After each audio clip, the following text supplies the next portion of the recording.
Assalamualaikum warahmatullahi wabarakatuh. Perkenalkan, nama saya Nur Akida dari jurusan Agribisnis.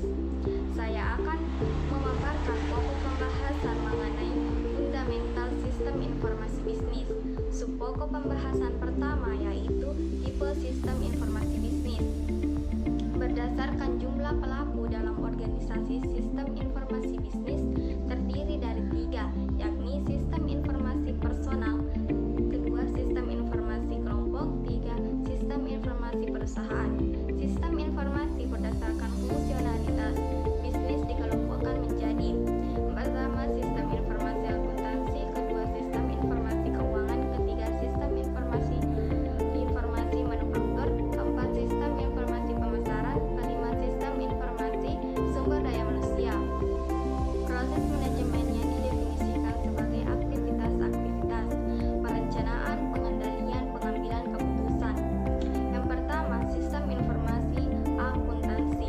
Sistem informasi akuntansi adalah sebuah sistem informasi yang menangani segala sesuatu yang berkenaan dengan akuntansi. Fungsi penting yang dibentuk SIA pada sebuah organisasi antara lain mengumpulkan dan menyimpan data, memproses data, melakukan kontrol secara tepat. Informasi akuntansi yang dihasilkan oleh SIA dibedakan menjadi 2, yaitu informasi akuntansi keuangan, informasi akuntansi manajemen. Transaksi dasar adalah penjualan produk atau jasa, pembelian bahan baku, barang dagangan, jasa, dan aset tetap dari supplier, penerima kas, pengeluaran kas pada supplier, pengeluaran kas gaji karyawan. Yang kedua, sistem informasi keuangan. Sistem informasi keuangan adalah sistem informasi yang memberikan informasi kepada orang atau kelompok, baik di dalam perusahaan maupun di luar perusahaan, mengenai masalah keuangan. Fungsi sistem informasi keuangan. Adapun fungsi-fungsi tersebut adalah untuk menentukan hasil daripada pelaksanaan operasi perusahaan, untuk dapat mengikuti jalannya harta dan hutang perusahaan, untuk mempermudah perencanaan kegiatan-kegiatan perusahaan. Tujuan sistem informasi keuangan pada dasarnya, penyusunan sistem informasi keuangan suatu perusahaan mempunyai beberapa tujuan yang harus dipertimbangkan baik-baik, yaitu sistem informasi keuangan yang disusun itu harus memenuhi prinsip prinsip cepat. Sistem informasi keuangan yang disusun itu harus memenuhi prinsip aman. Sistem informasi keuangan yang disusun harus mempunyai prinsip murah. Selanjutnya, yang ketiga, sistem informasi manufaktur. Manufaktur dalam arti yang paling luas adalah proses-proses mengubah bahan mentah menjadi barang yang berguna atau produk.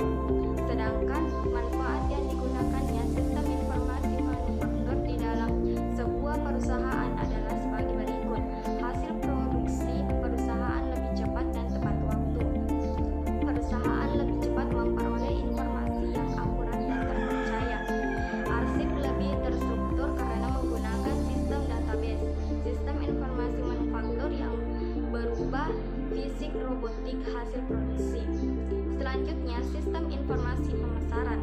Jika didefinisikan dalam arti luas, sistem informasi pemasaran adalah kegiatan perorangan dan organisasi yang memudahkan dan mempercepat hubungan pertukaran yang memuaskan dalam lingkungan yang dinamis melalui penciptaan, pendistribusian, promosi, dan menentukan harga barang, jasa, dan gagasan.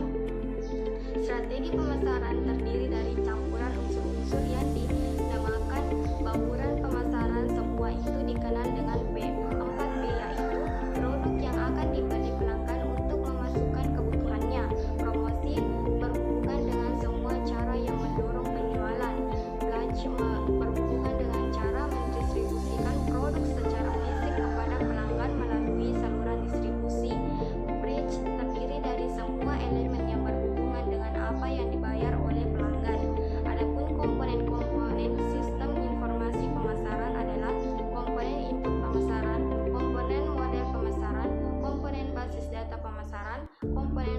pemasaran.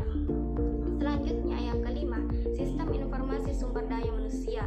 Departemen Sumber Daya memiliki peranan, fungsi, dan tugas tanggung jawab dalam hal rekrutmen tenaga kerja, seleksi tenaga kerja, pengembangan dan evaluasi karyawan, memberikan kompensasi dan proteksi pada pegawai, jenjang karir.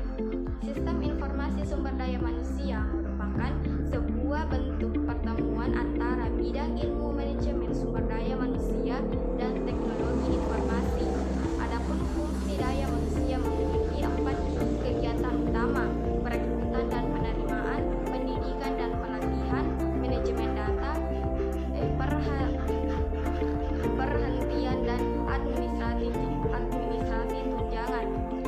Selanjutnya, pokok pembahasan kedua yaitu arsitektur sistem informasi bisnis. Dalam arti KBBI, arsitektur berarti 2 pengertian. 1. Seni dan ilmu merancang serta membuat konstruksi pembangunan, jembatan dan sebagainya. 2. Metode dan gaya rancangan suatu konstruksi bangunan. Sehingga dalam bab ini akan dibahas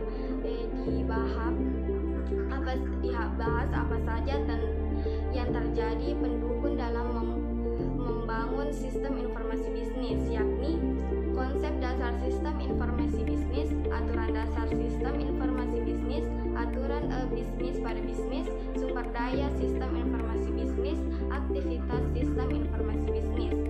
Yang pertama, konsep dasar sistem informasi bisnis.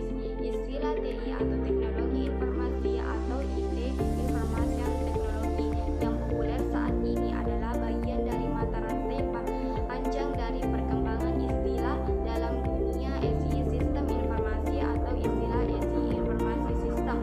Sistem informasi bisnis yaitu merupakan berbagai informasi yang memiliki kesatuan antara satu dan yang lainnya untuk ditunjukkan untuk kepentingan bisnis.